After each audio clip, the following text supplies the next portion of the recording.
Hi guys, it's Nicole and welcome to September for the love of being and sharing video hop.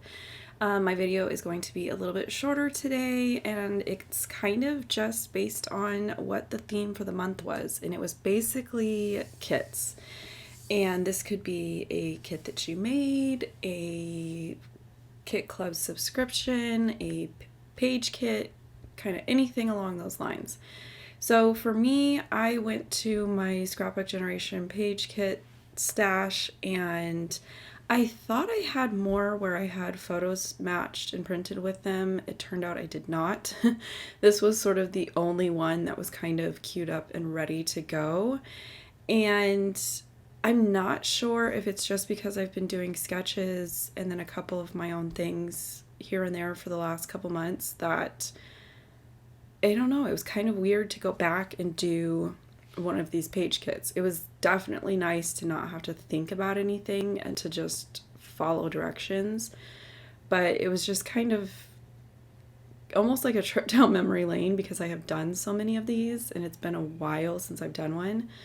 So the one that I pulled out was actually part of a Super Savers where all the papers and all the embellishments all make 3 double page layouts. For today's video, I only had photos matched up to one of them, so I just cut the pieces that I needed for that one page, put the rest of it back in the kit. Now, I will say that the photos that I had printed were not the greatest photos. These weren't like an amazing story that needed to be told. These were just sort of cute photos that I wanted to include in our 2014 album, and they matched up with the theme of this kit. And that's kind of what I rely on these kits for, are, you know, not like special event photos, although I have done that. I don't really know how to explain it. I just kind of pick the photos that sort of feel like they go with it. And then because these were cell phone, I think these are cell phone pictures, and they're not the greatest. Some of them are blurry, they're pretty grainy. And I'm still kind of having issues with my printer. I hadn't used my printer for a while, and so I got like ink smushes kind of on the very edges of a couple of the photos. So instead of just reprinting everything and dealing with that, I just decided to ink the edges with some white paint and kind of cover it up. And it's kind of gonna go in line with the theme of the kit, with it being like art supplies and paint splatters and that kind of thing. So win-win for that, to kind of cover up boo-boos on photos and sort of have it tie into the actual layout. Now the one that I was doing, I think is like layout number 2, which, you know, on their sample photos and stuff. This one was probably the most basic out of the 3. It's just got some paper strips that go across here, photos that go across, and then some embellishments.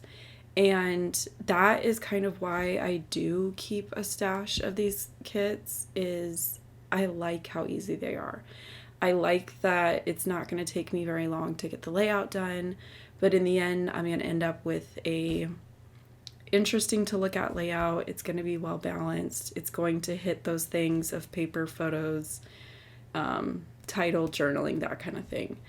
And then kind of already my preference as far as level of embellishing, because the kit is spanning, you know, a pack of die cuts or a sheet of stickers across 3 layouts, you kind of spread them out a little bit. And that's kind of what I do normally anyways. So these are just kind of my jam, I guess. So I did kind of consider pulling out my Easter kit and getting back into that, but my headspace was just not there. I feel like with so far how our school from home, I'm not going to call it homeschool because this is clearly not what homeschool is. I'm just kind of all over the place, and not in a good way. There's not really time to sit down and focus really on any one task. And then after spending 5 or 6 hours sort of in that mental space, it's almost like forcing me into having ADD. It's weird and it's not a good feeling. And so I kind of knew, okay, I already know my video is going to be late for the deadline that I set for the girls to post their links, which I personally hate being the one that's late. It'll go up by the 20th, but it's going to be delayed in our like planning group. But I already knew if I tried to go back to that Easter kit that it was going to take me a couple days to get a layout done. I have some kits from the scrap room where you do your own thing, and I knew that that was going to take me a little bit longer. Just kind of anything that was going to hit that realm of a kit for me was going to take a while. So I went to my Scrapbook Generation page kits, and that is sort of my solution for I want to do something, I want to be creative, but I also don't want to spend a lot of time, and I still want to have a good layout at the end. So win in my life right now was this specific kit. I do know that now that this was the last one that I had that had photos pulled and matched to it, that I do need to go back and maybe pull like 5 kits, match photos, print them, tuck them back into the kit, and kind of put them back on my shelf of like emergency, you need some craft time, but you don't need to use your brain, grab one of these kind of a thing. And as I was going through my kits, I was kind of setting some aside that I just either don't love anymore or doesn't fit my lifestyle, or just I'll probably never have photos that would go with it.